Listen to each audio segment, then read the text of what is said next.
Góðan daginn og velkomin í forsetaviðtalið. Ég búinn að fá til mín frambjóðanda til forsetakosninga 1. júní næstkomandi og það engin annar en Viktor Traustason. Viktor Traustason. Velkomin Viktor. Gæra, þakkir. Gaman að sjá þig. Sömuleiðis.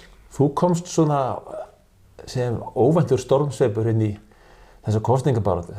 Það vissi enginn af þér meðan þú varst að safna undirskriftum, nema þeir sem kannski skrifuðu undir.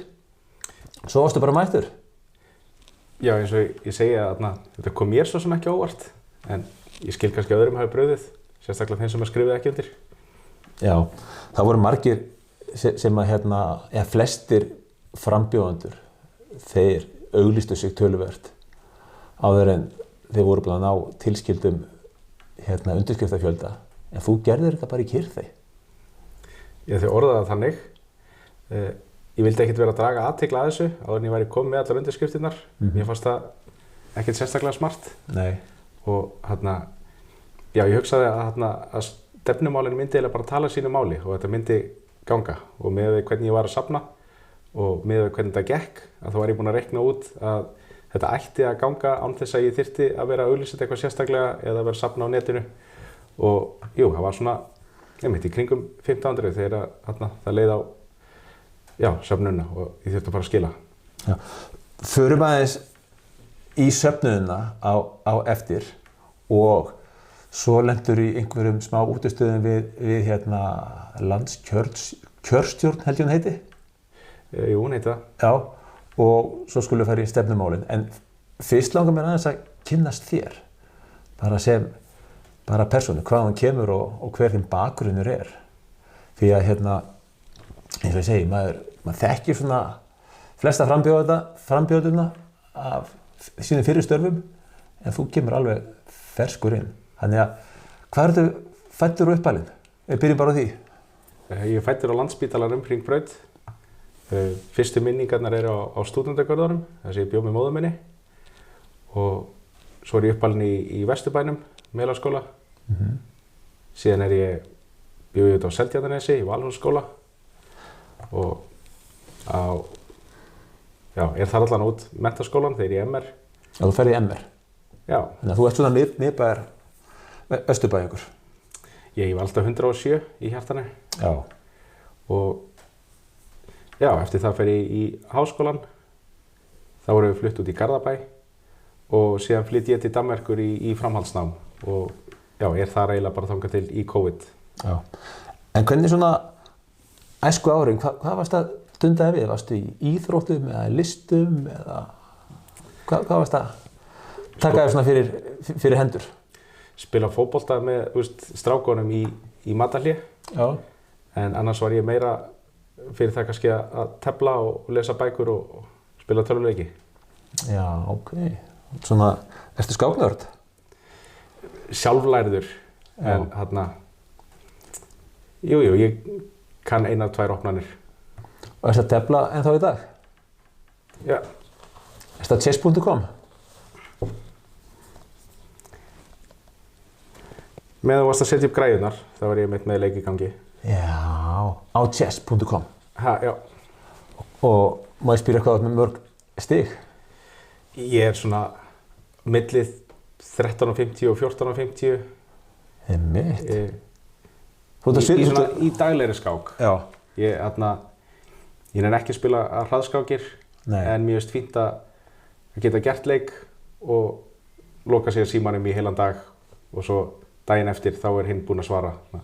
Þessi gamla postskák. Já, svoleiðis. Ég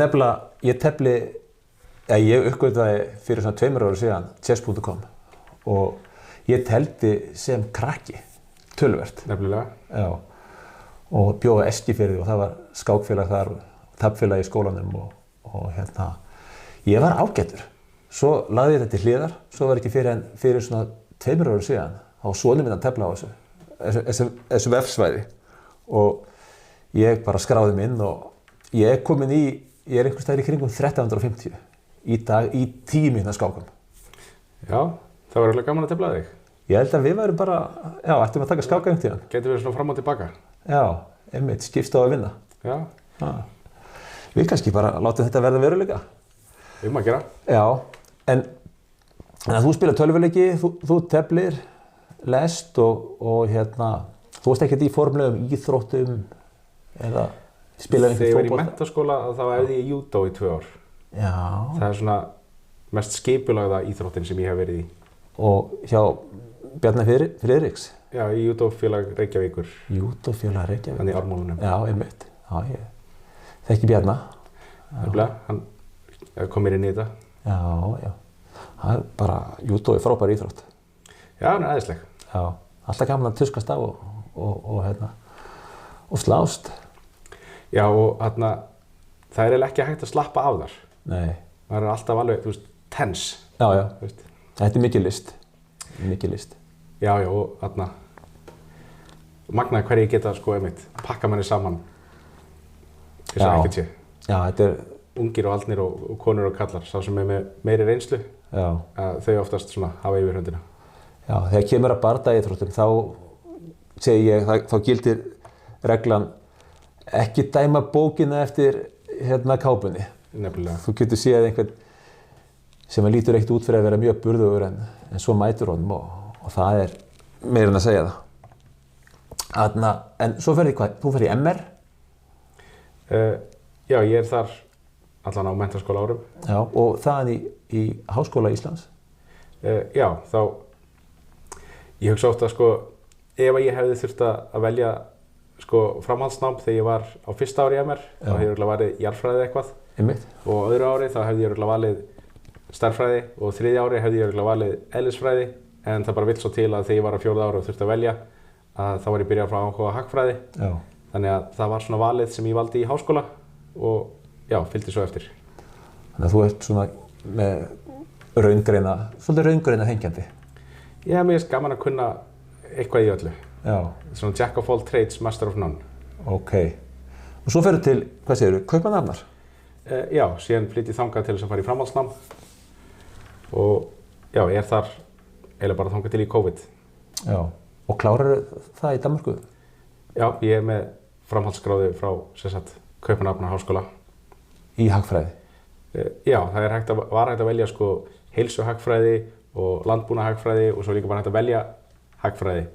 Og mér leist best á það út af því að mér var skemmtilegast að velja kúrsa sem ég hafði bara áhuga á hverju sinni. Já. Þannig það var rosa mikið stofnanahagfræði, atferlishagfræði, stjórnmálahagfræði og alls konar hlutir sem er bland í poka. Einmitt. Hvernig kunnirðu við í Danmörku? Það er bara æðislegt land. Ég upplifði þetta þannig að það var eiginlega ekkert menningarsjokk. Þetta er meira eins og mér leiði eins og ég væri í Reykjavík ef að Reykjavík væri milljónmannaborg. Já. Það er svipaði fílingur, það er svipaði búðir, það eru sjoppur, það er já, eins og segja, þetta er Það var alltaf aðeins stærra en Reykjavík. Þeir eru með dýragarð, við erum með húsdýragarð, þeir eru með dýragarð. Nefnilega, og það eru fleiri hverfi, það er ekki bara miðbærinn. Það er eins og ef það væri komni kjarnar út allt í Reykjavík og Reykjavík væri milljónmanns. Já. Betri samgöngur, aðeins læra verð á, mat og öllu, en annars, bara þægilegt að lifa. Svo kemur gott sumar þarna líka, oftast. Já, og langt fram í september. Já, ég hef verið í Kaupmannahöfn á sólríkum dögum og þarna eru hvíta strendur og það er bara æðislegt. Eins og segja, síðsumar, þó maður sé að byrja í skólanum september, það er alveg bongo blíða alveg fram í október. Já. Og svo kom alltaf stormarnir og eldingarnar líka. Já. Svona þeirra haustveður. Já, þá fær maður tilfinninguna fyrir því hvaðan þrumuguðinn Þór á uppruna sinn. Já, ok. Já. Einu sinni sló henni niður bara í bakaranum hjá mér. Já, það var alveg svo bara dínamítsprengja hefði farið bara það við hliðina og lýstist upp allt herbyggið. Já, vá, það er eins og þú varst út í garði. Já, þá var ég allan ekki hér. Það var ekki í forsetaframboði? Nei. Einmitt. En hvað rekur þið síðan að stað í forsetaframboð? Og ég sá smá viðtalsbrot uppbút við þig á RÚV og það eitthvað svona, hvað segir maður, svona eitthvað yfirnáttúrulegt. Já, mér finnst bara gaman að orða það þannig. Já. Ekki það ég trúi eitthvað sérstaklega, en sem finnst gaman að spá í bolla og eitthvað svona. Já. Þannig að ég hugsaði að þetta voru svo sem allt saman, það sem ég stend fyrir ákveðin stefnumál sem ég var búinn að þróa. Já. Og ég hef alltaf haft áhuga á, sem sagt, hvernig hægt að laga kerfið sem við búum í, hvernig hægt að koma af stað breytingu sem ég held að flestir séu sammála. Og já, ég hef búinn að vera að vinna í þessu verkefni í alveg dágóðan tíma og svo vill svo til þarna áramótin að Guðni akkúrat segir af sér, ég verð akkúrat 35 ára á árinu, það vill svo til að ég hafa akkúrat nógan tíma til að standa í þessu. Já. Og því ég er búinn að ráðfæra mig við svona fólk sem ég líti upp til, að þeim leist öllum bara frekar vel á þetta. Og svo hef ég líka sagt að það líka ein önnur stjarna sem að raðast upp, en ég kem ekki til með opinbera hana fyrir eftir kosningar og þá ætla ég að segja mömmunni fyrst frá því. En já, þegar ég held að það væri eitthvað samsæri, það það ekki. Þetta bara löflegt og skemmtilegt sem að bara fínt að halda leyndið þangað til. Eitthvað svona, þú fengið eitthvað merki sem þarf að láta mömmu inn að vita. Og svo líka að hluta til þá ég að gera þetta í vinningu félaga míns sem að hefur örugglega haft gaman af þessu og svo ég líka frænku sem ég var rosalega spenntur að segja frá, en hún féll frá líka núna í byrjun árs. Þannig ég hugsaði að ég get ekki verið að stoppa, ég verð að halda áfram. Og Ok, það eru svona fallegar ástæður þarna bak við. Já, það er svona að hjálpa manni í þessu, sérstaklega ef maður að gera þetta einn. En þessi félagi, þú veist, hann nýlega látinn? Ég held að sé ekki staðfest. Nei. En hann var ekki mikið fyrir það að heimta það að valdhafar ætti endilega verið að koma okkur í eitthvað stríð. Já. En hann fór til Sýrlands og fór bara að berjast fyrir það sem hann trúði á. Já. Og eins og þá hann allan utan þjónustusambands. Já, ok. Skulum vona að skilja sér heim. Já, nei. Það þarf ekki að vona neitt. Já. En ef það gerist, þá gerist það. Og gerist það, einmitt. En svo ferðu að safna atkvæðum undirskriftum. Og þú keyrir hringinn í kringum landið, kemur við í öllum landsfjórðungum. En það gerir eitt skilja verð? Já, svona á síðustu vikunni þegar ég hugsaði að ég væri komið með alveg yfir minnstakosti 1100 í Sunnlendingafjórðungi. Já. Og það fór, voru bara 2 vikur eftir þá get ég þyrft að skila. Þá fóru vinirnir svona að sparka í rassinn á manni og segja, heyrðu, nú bara drullar út á land. Og já, maður eyddi einum degi í það þú allt óhreinutauið sitt, pakki tösku og síðan strax daginn eftir bara að bruna á höfn og vinna sig í gegnum öll þorpin. Þannig að þú fórst hringinn, þú tekur Austfirðina og ferð niður á firðina. Já, amma mín var svo ljúf að leyfa mér að gista þar, hún á Fáskrúðsfirði. Já. Þannig að þar gat ég verið meðan ég safnaði á Austfjörðum.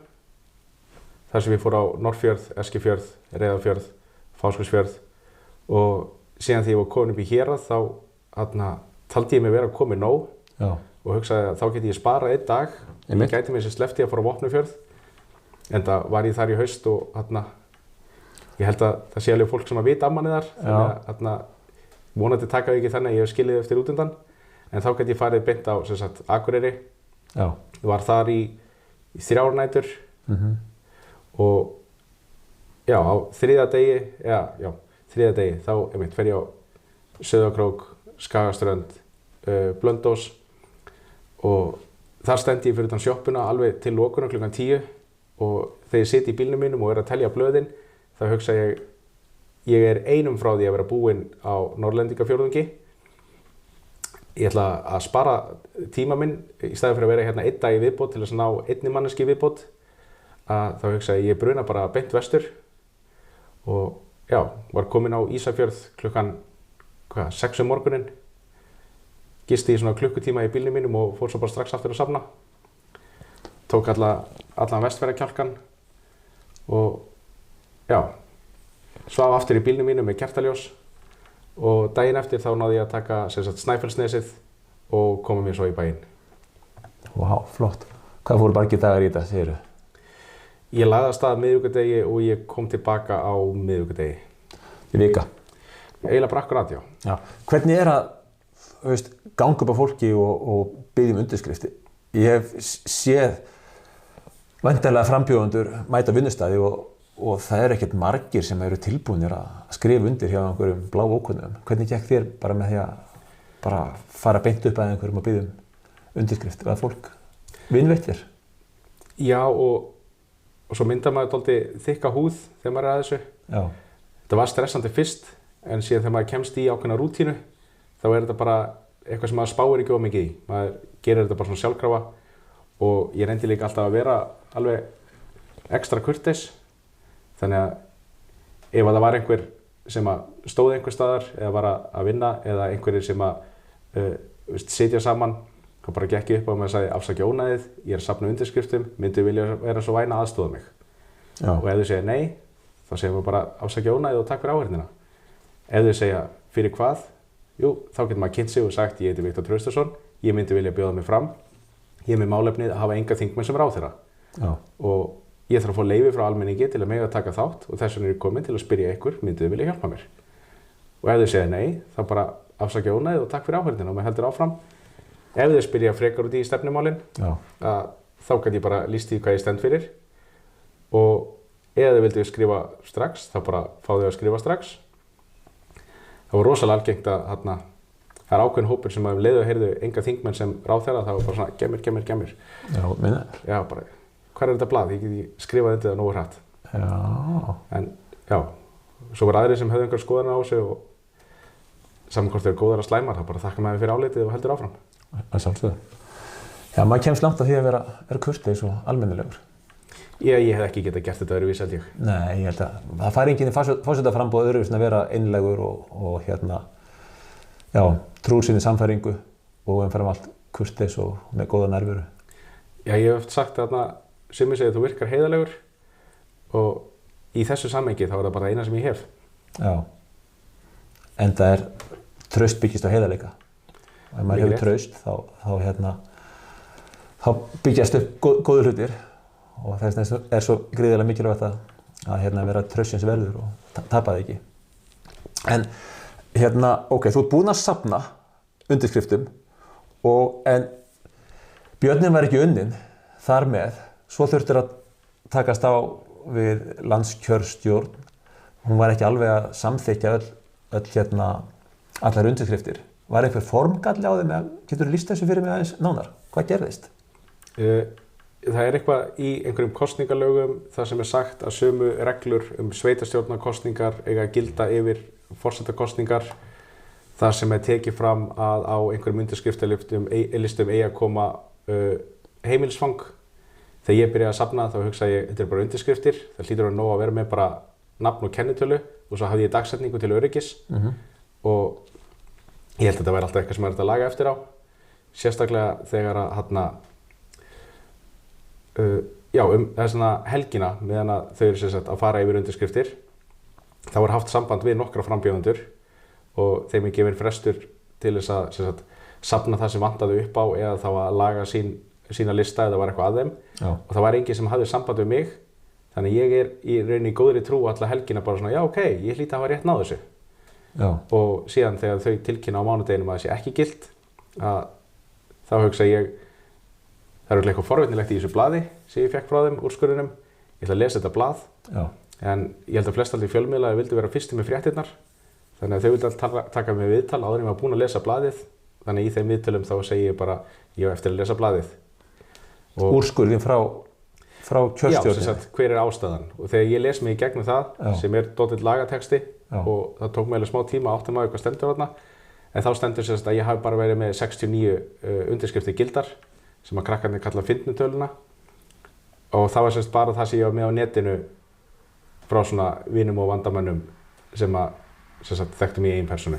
Og voru þá, hefðu þá verið þá með nafn, kennitölu, dagsetningu og heimilisfang? Já, ef þú gerir það á Ísland.is þá ertu bara ít að taka og það fyllir allt inn fyrir þig. Já, þannig að það voru sem sagt bara 69 þá rafrænar undirskriftir sem voru Já, það var það eina sem var tekið gilt. sem var ekki gilt, þannig að þeir nefndi ekki fara yfir hinnar eða Ég held að þau hafi farið yfir þær, af því að þau sögðu að það hefði vantað í ákveðnum fjórðungum. Þau geta ekki komist að því nema að stimpla inn kennitölunar og fletta upp heimilisföngunum.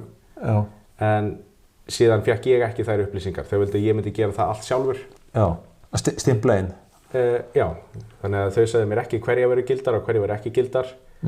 Þau voru greinilega búin að fletta upp einhverju, gruna mig. Já. Ég veit það ekki nákvæmlega.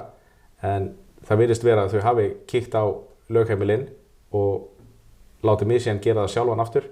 Þannig að já, á einum sólarhring sem ég hef þá þarf maður bara að fara inn á þjóðskrá, reyna að rýna í nöfn og kennitölur, átt að segja hvað stendur þarna, af því að rithönd landsmanna er ekkert alltaf svo besta. Nei. Og undirskriftir geta verið mjög persónulegar. Það getur verið mjög flóknar Já, bara eitthvað krass raunni. Þannig að ég þarf svona að reyna að krafsa mig í gegnum þetta og búa til bara viðauka á, ég skilaði 62 blaðsíðum af undirskriftum. Já. Þannig að ég þurfti í rauninni bara að segja á hvaða blaðsíðu, í hvaða línu, þú veist, og bæta við öðru skjali sem að sagði með heimilisfangi úr þjóðskrá. Og síðan skilaði ég þeim öllum inn og það var að opna fyrir rafrænar á sama tíma líka, rétt eins og aðrir fengu að gera. Já. Og já, ég bara mjög þakkláttur fyrir alla þá sem að skrifa á netinu, af því það kom alveg heill hellingur þar inn líka sem að fékk mann til þess að anda rólega og hugsa ég næ þessu, þó svo að þú veist, ef ég hef ekki nægan tíma til þess að laga handskrifu listana, að þá var ég komið með núna buffer á netinu sem að fékk mig til þess að anda rólega og hugsa ok, þetta er að fara að nást. Já, og sem það gerði? Já, þau dæmdu þetta gilt þarna í lokin. Já, 2. maí var það ekki, á held ég að kjörseðillinn hafi verið opinberaður, eða þau nöfn sem að koma til með að vera á kjörseðli. Og þetta er bara stórt afrek, bara til hamingju. Já, takk fyrir það. Þetta er alveg, ég er rosalega stoltur að þér. Já, kæra þakkir, kann að meta það. Já, en förum nú aðeins, við erum búin að kynnast hér núna, þannig að nú er komið að stefnumálunum og þú ert með þessi 3 atriði sem að þú getur aðeins kannski útskýrt fyrir okkur. Taktu þig bara í röð. Já, fyrsta stefnumálið. Ég ætla kannski að byrja á að segja að þetta eru allt saman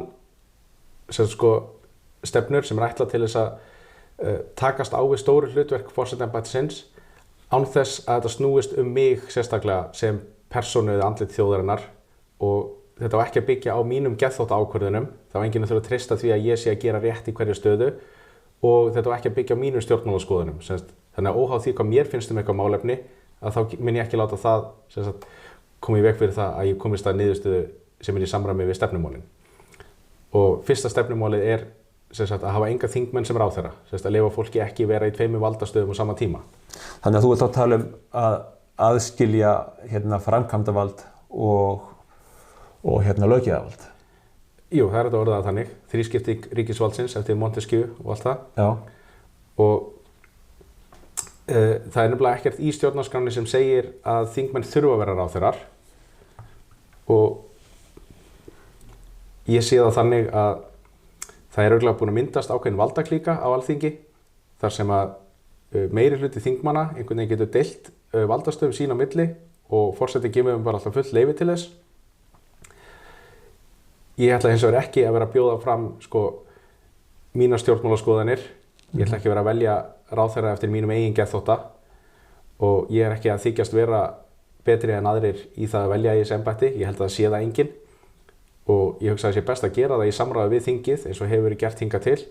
En ef að þingmenn ger ekki annað en að tilnefna sjálfan sig í þessu embætti, að þá ætla ég að gera það lágmarkskröfu að það segja af sér þingmennskunni fyrst áður en taka við ráðherraembættinu. Af því það er ákveðin hagsmunaárekstur að fólki sem getur valið í þessar stöður geti valið sig sjálft. Já, finnst það bara skýra sig sjálft. Já, eins og ég segi, ég er svo sem ekkert eitthvað að þykjast vera að finna upp hjólið. Nei. Þetta er ekki frumlegar hugmyndir hjá mér.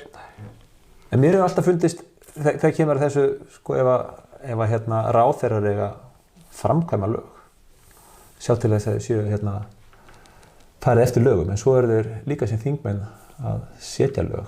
þá spyr maður sig, er þetta aðskilnaður á milli löggjafarvalds og framkvæmdarvalds? Bara, ég er ekki lögfræði menntaður, en þetta er bara eitthvað sem maður hefur spurt sig út í.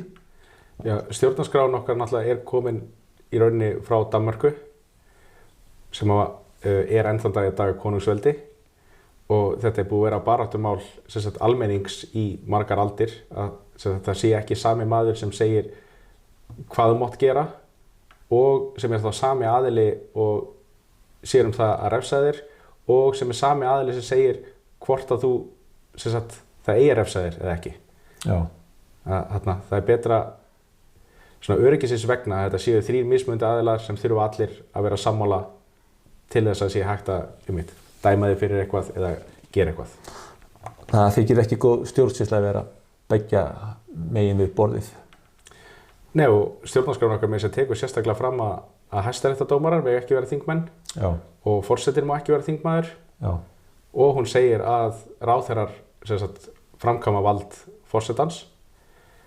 En já, hún tekur ekki sérstaklega fram að ráðherrar megi ekki vera þingmenn.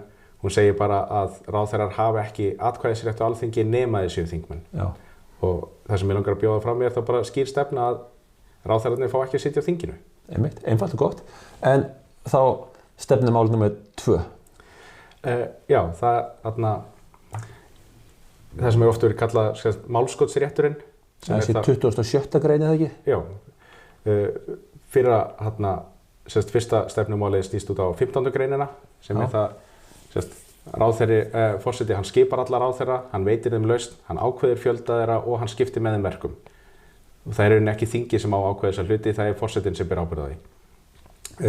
Annað stefnumáli snýst út á 27. greinina, sem er þá ef að forseti skrifar ekki undir nein lög innan ákveðis tímaramma, hvort það eru 2 eða 3 vikur, ég þarf að fletta upp áttur, að þá fara lögin, þá fer það fyrir þjóðaratkvæðagreiðslu. Og hingað til þá höfum við alltaf þurft að treysta á geðþótta einnar manneskju að ákveða þennan hlut, og ég hef ekki heyrt eiginlega frá neinum öðrum frambjóðanda að þau ætli að bjóða fram neitt annað en sína eigin hæfileika til þess að lesa vilja þjóðarinnar. Nú er ég búinn að keyra hringinn í kringum landið og tala við örugglega 10.000 manns síðastliðna 4 mánuði, og ég hef komist að þeirri niðurstöðu að ég held að ég geti bara alls ekki lesið vilja þjóðarinnar, og ég held að enginn geti það. Stjórnlagaráð 2013 mælti með því að þetta yrði frekar bara 10% mótmælaþröskuldur. Sem sagt, ef að 10% kjósenda mótmæla einhverju frumvarpi, þá hafa þau rétt á því að knýja fram þjóðaratkvæðagreiðslu. Þannig ég get haft það sem mína stefnu að ef að mér berast 10% mótmæli, að þá bara skrifa ég ekki undir frumvarp. Já. Ef að 10% mótmæli ekki, þá bara skrifa ég undir það. Og þá er ég algjörlega óháð því hvað mér finnst frumvarpið persónulega, og þá þarf ég ekki heldur að vera að taka hennar geðþóttaákvarðanir eða þykjast hafa einhverja yfirnáttúrulega hæfileika þar sem ég get lesið einhvern vilja þjóðarinnar í kosmosunum. Já. En bara svo höfum við á hreinu, er þetta 10% kosningabæra manna eða bara 10% þeirra sem eru með kennitölu á Íslandi? Eða? Þetta er miðað við örugglega kosningabæra menn. Já, einmitt, þannig að fólk sem er þá orðið 18 ára og eldra og á lögheimili á Íslandi. Ég held að maður þurfi ekki að vera með lögheimili á Íslandi til þess að geta kosið. Já. Það er fólk einmitt sem býr í Danmörku. Íslenskan ríkisborgari rétt. Já, íslenskur ríkisborgari sem er, hvað heitir það, sjálfráða. Sjálfráða, já. Þannig að ef þú hefur verið sviptur sjálfræði þá ertu ekki kjörgengur. Nei, einmitt. Já, það er ríkisborgari eldri en 18 ára og vera sjálfráða, held ég. Já, einmitt. Bara gott að hafa þetta á hreinu. Og þú eru eftir að fá þessa spurningu aftur frá einhverjum blaðamanni. Já, mögulega, og þetta er líka bara svona teknísk atriði sem að ég í rauninni þarf ekki að vera með á hreinu. Nei. Það er risastórt ríki sem að sér svona hluti. Já. Það er engin ætlast til þess að forsetinn einmitt sé að leggja allar svona reglur eitthvað á minnið. Nei. Þú ert bara að skilja hvað er í gangi. Já, já. Og einmitt, það er örugglega einhver sem getur sagt hvort það sé eftir 16 ár í útlöndum þá mátt ekki kjósa lengur eða eitthvað, það eru tæknilega atriði, kemur rauninni heildarmyndin ekki við. Nei, einmitt. En þá þriðja stefnumálið? Já, svo er ég með þriðja stefnumálið sem ég segi alltaf að sé uppáhaldið mitt en hefur fengið minni athygli gegnum tíðina, og það er sem ég kalla týndu þingsætin.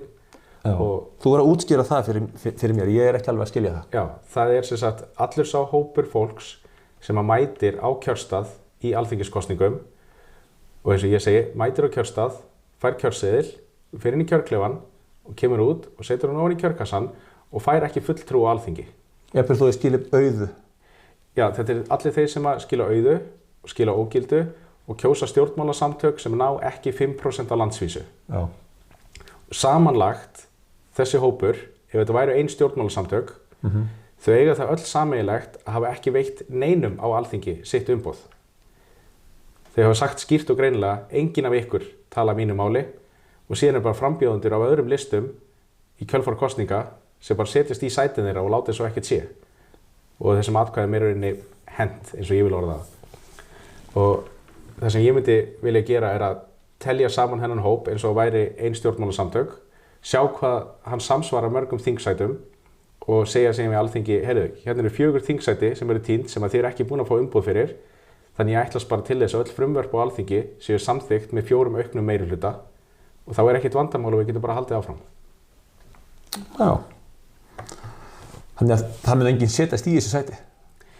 Jú, ég get ekki, það er ekki að koma í veg fyrir það. Sko, þingsætum er ennþá deilt út miðað við núverandi lög, en af því að ef maður veit að það eru 4 þeirra sem njóta ekki umboðs, Já. Að þá myndi ég að segja, ég ætlast bara til þess að hluti séu samþykktir með +4 meirihluta til þess að vega upp þessi 4 sæti sem að, já, er ekki umboð fyrir. Já, þannig að það er sem þá 4 aukin atkvæði til að... Já, þannig að það sem er kallað ríkisstjórn, sem er rauninni bara ákveðin dýnamískur hópur á alþingi sem myndar sér meirihluta hverju sinni, Já. Að svo lengi sem þeir eru sem sagt, 4 fleiri heldur en sem sagt, þeir sem eru ekki með þeim í liði, Já. þá er þetta allt í góðu af því þá er þið búin að tryggja það að það sé allavega sem sagt, meirihluti þeirra sem mættu á kjörstað sem eru búin að segja já, þetta er í lagi. En ef þeir eru bara samþykkja hluti með einum meirihluta, að þá er rauninni ekki meirihluti þeirra sem mættu á kjörstað sem eru búin að segja að þetta sé í lagi og þau tali sínu máli. Já. Og alltaf þegar að það eru mörg þingsæti sem eru týnd og það er ekki stór meirihluti á alþingi til þess að vega upp þessi týndu sæti, að það verður iðulega stjórnarkreppa og þessi alþingi renna aldrei sitt 4 ára skeið og forseti þarf nánast alltaf að rjúfa þing og boða til nýra kosninga hvort sem er. Þannig ég sé þetta sem fyrirbyggjandi aðgerð til þess að koma í veg fyrir það að það sé ekki hægt að mynda svokallar ríkisstjórnir eða að ná meirihlutum saman á alþingi án þess að allt veri brjálað í samfélaginu og það þarf hvað sem er að rjúfa þingin. Vá, þetta er bara svolítið flókið. En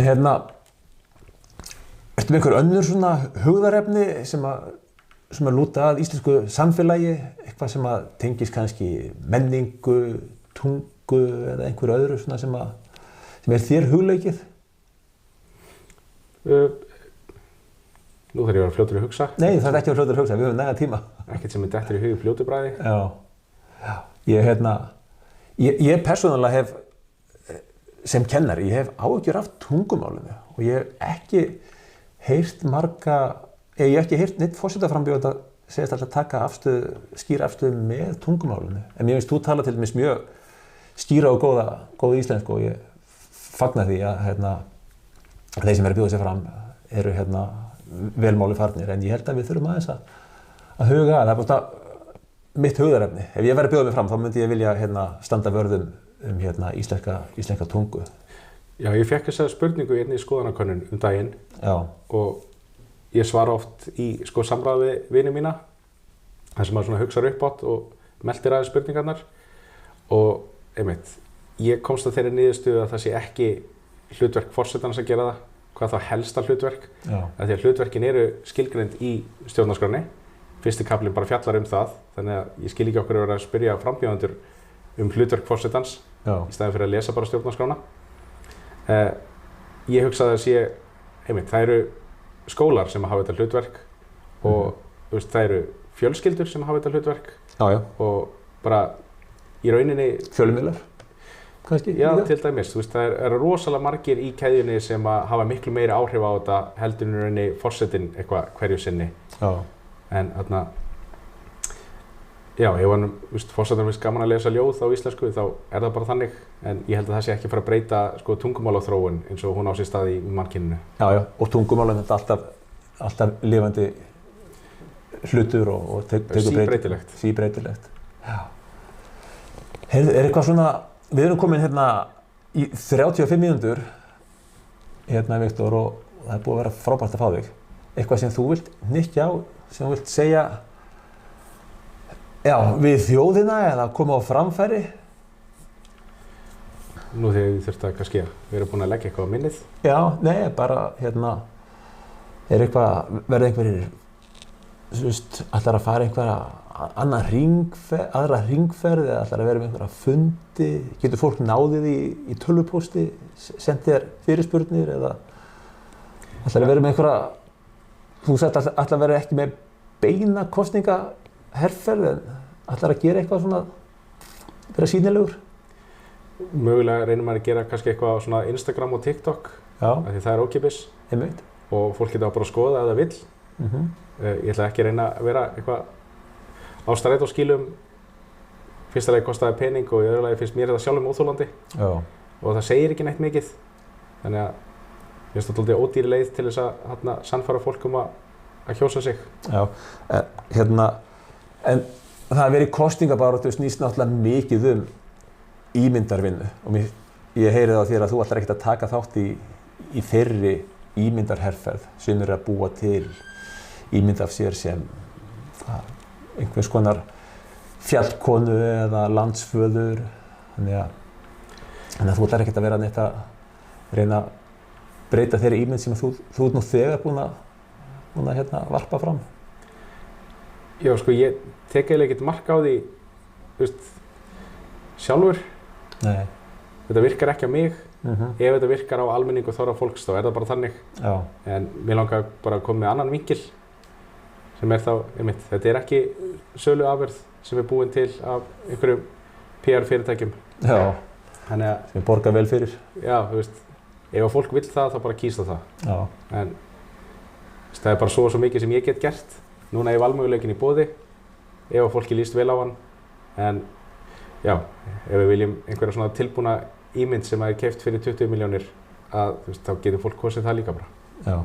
En þú sagðir hérna í upphafi að við vorum að tala heiðarleika og traust og mér finnst allavega að það skín í gegn að þín vegferð sem forsetaframbjóðandi, hún einkennist af miklum heiðarleika og bara þetta viðtal er mjög einlægt og heiðarlegt. Takk fyrir það. Tekið sér rósi. Já, þú átt það alveg skilið. Viktor Traustason, forsetaframbjóðandi. Ég held að við segjum þetta bara gott í bili. Já, ekki bara fínt. Og ef að þú vilt koma þínum sjónarmiðum á framfæri fyrir 1. júní, þetta er alltaf velkomin að banka upp hjá mér og kíkja í heimsókn. Ég tek vel á móti öllum. Takk fyrir það. Já. Og ef það eru fleiri forsetaframbjóðendur úti sem að vilja koma í heimsókn og ræða við mig, þá eru þið alltaf velkomin. Þarf ekki einu sinni vera forsetaframbjóðandi til, það er bara hver sem þið eru öll velkomin. Viktor Traustason, takk kærlega og gangið þér rosalega vel á komandi vikum í þessari kosningabaráttuðinni. Bara kærar þakkir. Takk.